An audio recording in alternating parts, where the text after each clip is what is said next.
Muito bem, chegamos então ao nosso 27º encontro e nós estamos ainda no capítulo 6 do Evangelho de João.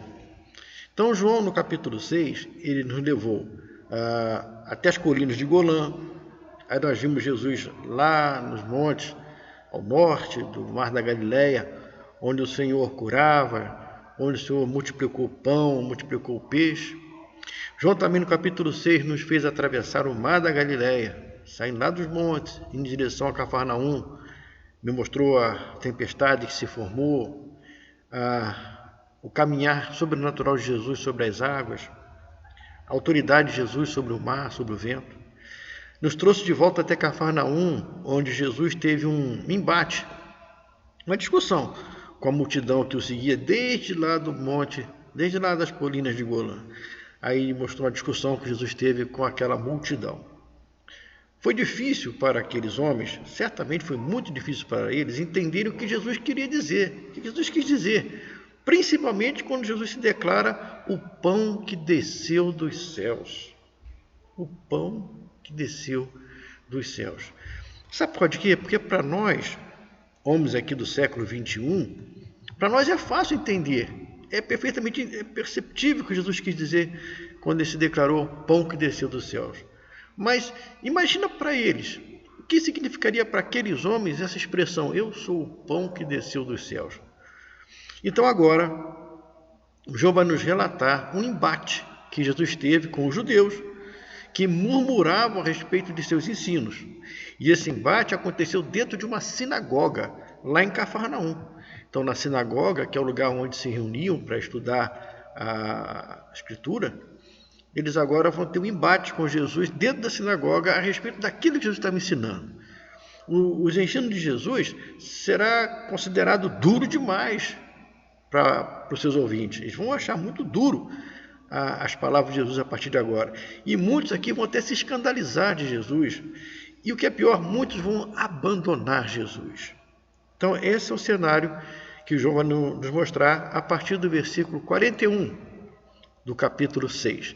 Então, quem está acompanhando com a Bíblia aberta, está junto comigo no capítulo 6, a partir do versículo 41.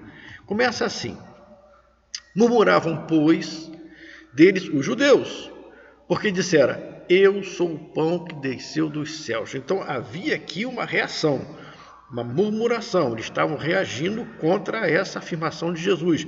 Eu sou o pão que desceu dos céus. E olha o versículo 42. E diziam, não é este Jesus, não é esse o Jesus, o filho de José? Acaso não lhe conhecemos seu pai e a sua mãe? Como, pois, agora diz, desci do céu? Olha só. Eles nada sabiam sobre o nascimento sobrenatural de Jesus. Eles não sabiam nada disso. Nós ficamos sabendo através dos evangelhos. Mas naquele momento, eles não sabiam ainda do nascimento sobrenatural de Jesus.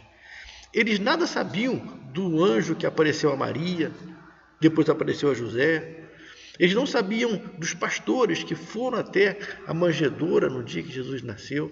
Eles não sabiam dos magos que vieram do Oriente, trazendo presente para o Messias. Eles não sabiam disso. Realmente eles não sabiam disso. Eles não. Eles só conheciam a lei. Tudo que eles conheciam era a lei.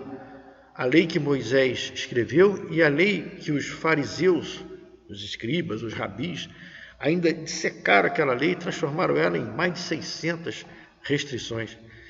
Eles conheciam a obrigação, estavam acostumados com obrigações, eles tinham obrigações e temor dos sacerdotes, dos levitas, dos fariseus, dos escribas, dos rabis, que lhes chamariam a atenção caso eles não estivessem seguindo a orientação, não estivessem seguindo a lei.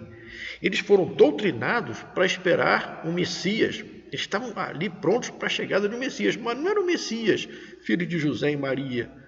Era o Messias político, uma pessoa com poder de argumentação, de diálogo com os nobres, de modo que fizesse que o povo de Israel voltasse a ser uma nação soberana. Eles esperavam o Messias na forma de um rei, que viria para tomar a posição de um rei. Mas olha só o que Jesus fala para eles. Versículo 43. Respondeu-lhe Jesus, não murmureis entre vós. Jesus sabia tudo o que estava acontecendo. Jesus sabia o que estava passando na cabeça daqueles homens. Então Jesus fala, não murmurem. E ainda agora vai confirmar aquilo que ele já havia dito. Além de pedir, para com essa murmuração, eu vou confirmar aquilo que eu já havia dito. Aí no versículo 44, Jesus começa a confirmar. Olha só. Ninguém pode vir a mim se o Pai que me enviou. Ninguém pode vir a mim se o Pai que me enviou não o trouxer. Então ele começa a repetir aquilo que ele tinha falado lá naquele primeiro momento, naquele primeiro embate com a multidão. E ainda fala, o Pai vai trazer a mim e eu o ressuscitarei no último dia. Versículo 45. Está escrito nos profetas. Vocês conhecem tantos profetas. Vocês aqui na sinagoga estudam as escrituras e vocês sabem dos dizeres do profeta. Então ele vai usar um texto de Isaías, que está lá em Isaías 54, versículo 13. Aí ele fala assim, e serão todos ensinados por Deus. Essa palavra quem disse foi Isaías. Então por isso que ele fala, está escrito nos profetas. Portanto, todo aquele que da parte do Pai tem ouvido e arrependido, vamos colocar assim, aprendido, tem ouvido e aprendido, esse vem a mim. Então já está dizendo aqui, olha, vocês que estão se debatendo comigo, os profetas já falaram que aqueles que da parte do Pai ouvem e aprendem, esses vêm a mim. Hoje, ainda temos o Espírito Santo conosco para nos ajudar a ouvir e aprender do Pai. Eles não. Naquele momento ainda não. Por isso nós somos indesculpáveis. Aqueles homens não conheciam a história de Jesus, de Nazaré, que nasceu do jeito que nasceu. Eles não entendiam ainda do Espírito Santo, que isso aí para eles não existia essa formação ainda. Então nós temos tudo isso. Nós temos o conhecimento do nascimento, da natividade, como foi que Jesus veio ao mundo. Nós temos o Espírito Santo conosco, nós temos todas as escrituras do Antigo e do Novo Testamento nas nossas mãos, então nós somos indesculpáveis com relação a isso. O diálogo prossegue. No 46. Não que alguém tenha visto o Pai, salvo aquele que vem de Deus. Esse tem visto. É Jesus repetindo o que já tinha falado outrora. 47. Em verdade, vos digo, quem crê em mim tem a vida eterna. E no 48 ele faz aquela afirmação bombástica. Eu sou o pão da vida. Olha, isso deve ter soado no ouvido daqueles homens de maneira dura. Aí ele vai completar. Versículo 49. Vossos pais comeram maná no deserto e morreram. Jesus está falando. Os pais de vocês que vocês defendem tanto, que receberam maná, eles comeram maná e mais morreram. E no 50, esse é o pão que desceu do céu, para que todo que dele comer não pereça. E Jesus confirma, eu sou o pão vivo que desceu do céu. Isso está no versículo 51. Se alguém dele comer, viverá eternamente. E o pão que lhe darei pela vida do mundo é a minha carne. Então João nos informa que os judeus passaram a debater entre eles, depois que ouviram essas informações de Jesus, e ficaram atordoados com aquilo que estavam ouvindo.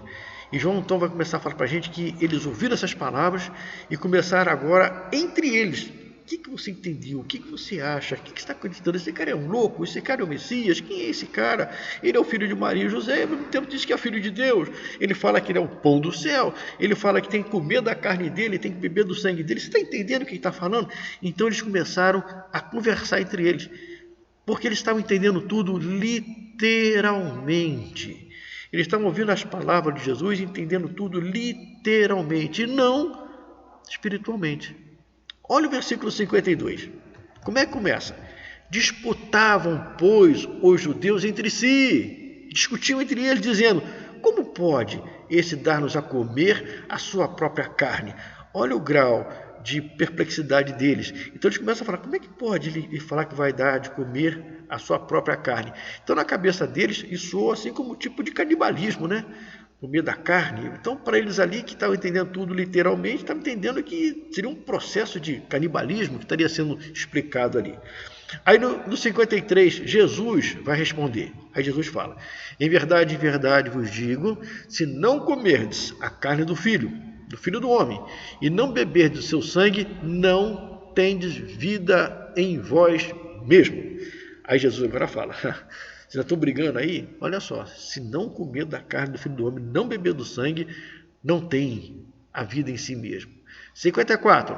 Jesus continua: quem comer a minha carne e beber o meu sangue tem vida eterna, e eu o ressuscitarei no último dia. Tem uma afirmação e uma promessa. Qual é a afirmação? Quem comer da minha carne e beber do meu sangue tem vida eterna. Afirmando. E a promessa: e esse que bebeu da minha carne, ou comeu da minha carne e bebeu do meu sangue, eu o ressuscitarei no último dia. Aqui está a promessa. 55, Jesus continua: pois a minha carne é verdadeira comida, e o meu sangue é verdadeira bebida. 56. Quem comer a minha carne e beber o meu sangue permanece em mim e eu nele. Nós não podemos entender aqui carne e sangue com os elementos da ceia. Não façam isso. Aqui não está se falando de ceia. Aqui não tem nada a ver com ceia. A ceia vai aparecer muito depois. Não tem nada a ver com ceia. Aqui está se falando de sacrifício. Não se está falando de ceia. Carne e sangue aqui significam sacrifício que Jesus ofereceria por nós na cruz. Esse é o sentido da carne e do sangue. Sacrifício este que é a perfeita expiação dos nossos pecados. Os nossos pecados foram expiados por um Cordeiro de Deus puro, perfeito e imaculado. Essa é o grande sacrifício. Essa é a carne e o sangue que é entregue por nós. Sacrifício este que nos redime e nos salva da ira vindoura. O sacrifício que é feito de forma vicária, no nosso lugar, como se nós estivéssemos na cruz. Essa é a situação que Cristo está colocando aqui, de carne e sangue, representando o sacrifício vicário que ele iria fazer por nós lá no Gólgota. Jesus está se referindo aqui ao seu sacrifício único, eterno e suficiente, substitutivo, que nos leva de volta para Deus. Não basta simplesmente conhecer essa verdade, é preciso vivê-la. É preciso ser cristão, ser um crente, é viver essa verdade. Não basta simplesmente a informação, é preciso fazer uso dessa informação. Pão da vida, deve ser apropriado pelo cristão pela fé. Isso lá em nosso íntimo, lá no nosso ser. Comer a carne e beber o sangue, está na cara que é algo metafórico. É metafórico. A comida não significa nada se você não a comer. Você pode ver um frango assado, lindo, cheiroso, mas se você não comer aquele frango, não resolve o teu problema, você vai continuar com fome. Só depois de mastigado e comido, engolido, aí ele passa a fazer parte de nós. É a mesma coisa aqui. Não adianta você ouvir de Jesus, saber que Jesus é o Messias, saber que Jesus foi crucificado no Gólgota, saber que Jesus... Não adianta nada você saber disso se você não deixa essas verdades modificarem a sua vida, gerenciarem a sua vida. Quando você entende da messianidade de Jesus, essas verdades agora compõem a sua vida e você começa agora a agir de acordo com isso. Não vai ser mais uma informação dentro de tantas que você já tem. Vai ser uma informação que vai modificar a sua vida, vai te transformar para uma vida eterna. Começa a transformação aqui, começa a sua santificação aqui. Em outras palavras, Cristo não vai significar nada para você se você não se entregar a Ele, se você não se achegar a Ele, se você não reconhecer a messianidade dEle.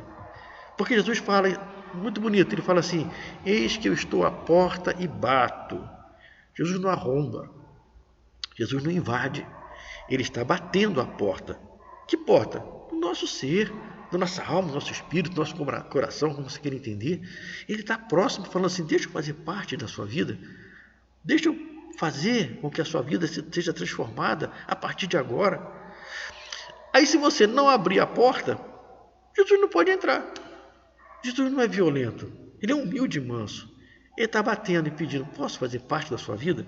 Você permite que eu, agora, a partir de agora, viva com você, viva junto com você e transforme seu modo de pensar, seu modo de agir? Você deixa eu fazer isso? Quando a pessoa fala: sim, Senhor, eu aceito, e chama Cristo de Senhor, dando a Ele liberdade para fazer o que Ele quer na sua vida, Agora faz diferença. Não é mais aquela pessoa que viu um frango assado, só viu, não comeu. Mas é aquele agora que comeu e se fartou. É isso. É você experimentar. Se entregar verdadeiramente. Vamos voltar para o texto? Vamos lá. Versículo 57.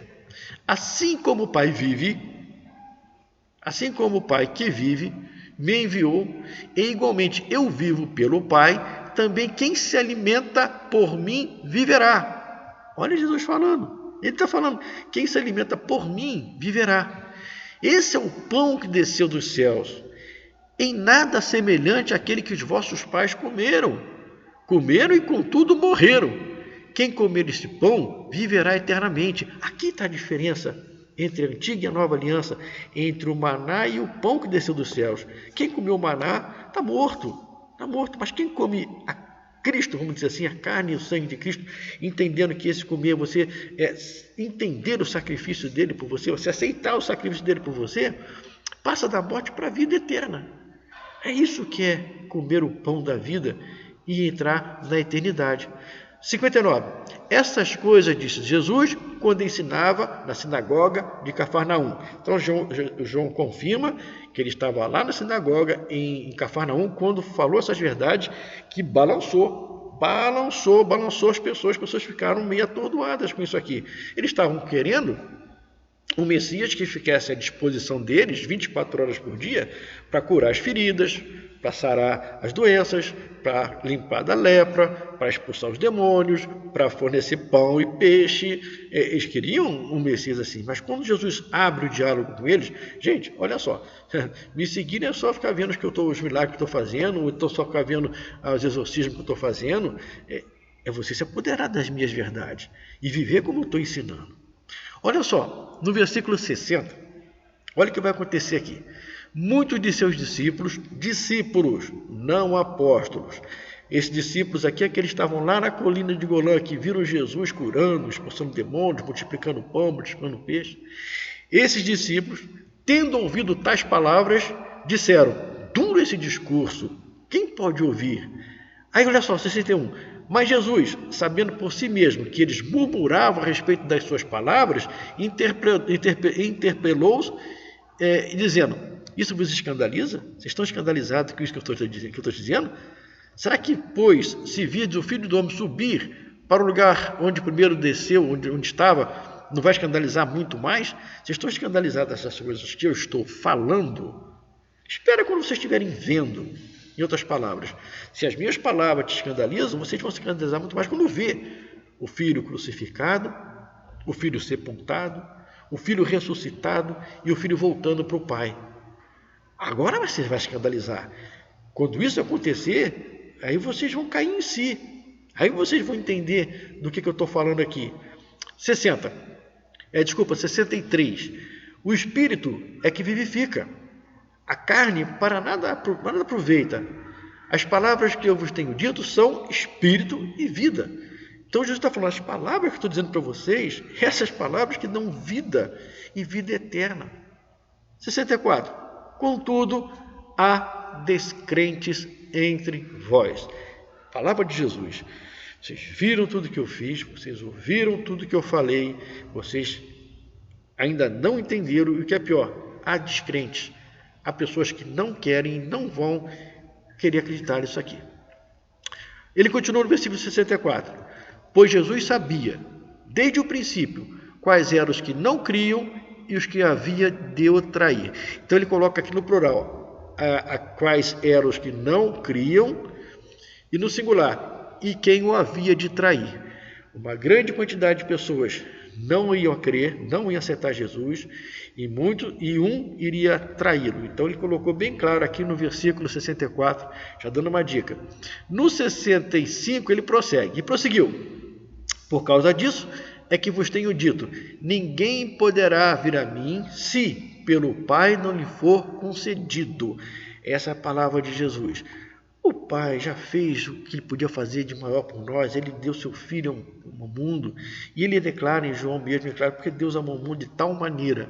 Amou o mundo de tal maneira. O mundo de tal maneira. Não foi 1, 2, 3, 4. Foi o mundo de tal maneira que deu seu Filho unigênito. Para quê? Para que todo aquele que nele crê, todo aquele que nele crê, não é para A, B ou C, é para todo aquele que nele crê, não pereça e tenha vida eterna.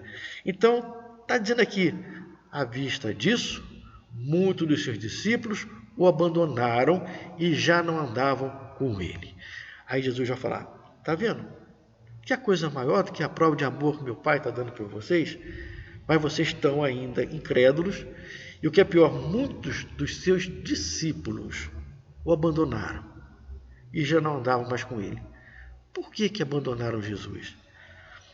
Possivelmente por falta de fé mesmo. Não quiseram aceitar mesmo a messianidade de Jesus. Ou então, estavam tão arraigados às tradições, às leis, ao que pode, ao que não pode, que preferiram ficar agarrados às leis, atendendo ao que pode e ao que não pode, e não recebeu a graça da salvação de Cristo Jesus. 67. Então perguntou Jesus aos 12. Bom, já que daqui da multidão eles ficaram escandalizados com o que eu disse, achei muito duro o que eu disse, e alguns até já se foram abandonados, viraram as costas contra mim, deixa eu ver agora os 12. Aí Jesus vai perguntar para os 12, porventura, quereis também vós outros retirar-vos? Aí Jesus pergunta para os seus apóstolos, para os 12, e vocês? Depois de tudo isso que vocês estão vendo acontecer aqui, depois de vocês verem esses embates todos, vocês vão querer continuar comigo ou vão me abandonar também? Aí respondeu-lhe Simão Pedro, Senhor, para quem iremos? Tu tens a palavra da vida eterna. Que adianta sair procurando por aí se as palavras de vida eterna quem traz é o Senhor? Aí respondeu-lhe, e colocou no versículo 69 ainda, e nós, Pedro falando, e nós temos crido e conhecido que tu és o Santo de Deus. Aí João faz questão de botar essa afirmação de Pedro. Nós conhecemos, nós cremos que tu és o Santo de Deus. Não se esqueça que João está escrevendo para um público que estava sofrendo com tantas ideias heréticas que estavam se misturando na igreja. Então ele quer botar bem forte aqui o testemunho de Pedro, que estava com ele no barco, que estava vendo Jesus fazendo as curas, que comeu do pão e do peixe. E então Pedro fala, tu és o Santo de Deus. Aí, 70, replicou-lhe Jesus, não vos escolhi eu em número de 12, contudo, um de vós é diabo. Ah, mas quando Jesus falou isso para os 12, deve ter dado uma situação ruim, um deve ter olhado para a cara do outro. Como assim um de nós é diabo? 71. Referia-se ele a Judas. Agora, nós sabemos isso, porque agora nós temos conhecimento que dos 12 foi Judas que traiu Jesus. Mas naquele momento ali, quando Jesus fala isso, fica olhando para a cara do outro. Quem será? Quem aqui é diabo? Mas agora sabemos que se referia a Judas, está no versículo 71. Judas, filho de Simão Iscariote, porque era ele quem estava para traí-lo e ele era um dos 12. Muito bem, aqui termina essa perícope, esse texto, essa discussão de Jesus, que começou quando ele voltou do mar na Galileia, que depois deu continuação lá na sinagoga, onde as pessoas que ouviram acharam duro a mensagem de Jesus, onde muitos abandonaram Jesus, onde muitos certamente se decepcionaram com Jesus, onde muitos falaram assim, Jesus, você até que faz milagre, faz muita pressão, mas está longe de ser o rei de Israel. Você é o filho do José e da Maria, que viveu com a gente aqui, e agora você está se falando que é o Filho de Deus que desceu do céu. Então muitos realmente, nesse momento, começam a abandonar Jesus, a virar as costas para Jesus. Lição importante para as nossas vidas. Jesus falou que ele vai voltar. Jesus falou que ele vai voltar. Vários sinais da sua vinda já se mostram cada vez. Nós temos muita coisa para aprender ainda para entender a volta de Jesus. O importante é que quem é crente, quem está com Cristo, vai entender nitidamente os sinais da sua volta. E vai entender exatamente quando Jesus voltar. Agora, quem não se achega a Cristo, quem não entende essas verdades, quem não procura essas verdades, vai viver a vida de um modo natural, cuidando das coisas terrenas, cuidando das coisas materiais, enquanto as coisas espirituais vão ficar esquecidas num canto. Aí, se não for tarde demais, os olhos podem se abrir e ver Jesus e assim receber a Cristo. Mas nós temos hoje, graças a Deus, a palavra do Senhor em nossas mãos, a unção do Espírito Santo para poder ler, entender, ficar tranquilo com as nossas consciências, quando nós sabemos que estamos fazendo a vontade de Deus e aguardando a volta do nosso Messias. Esse diálogo se encerrou por aqui, mas João tem muita coisa para ensinar para a gente e que Deus tenha misericórdia de nós para poder aprender. Fiquem todos na paz e até breve.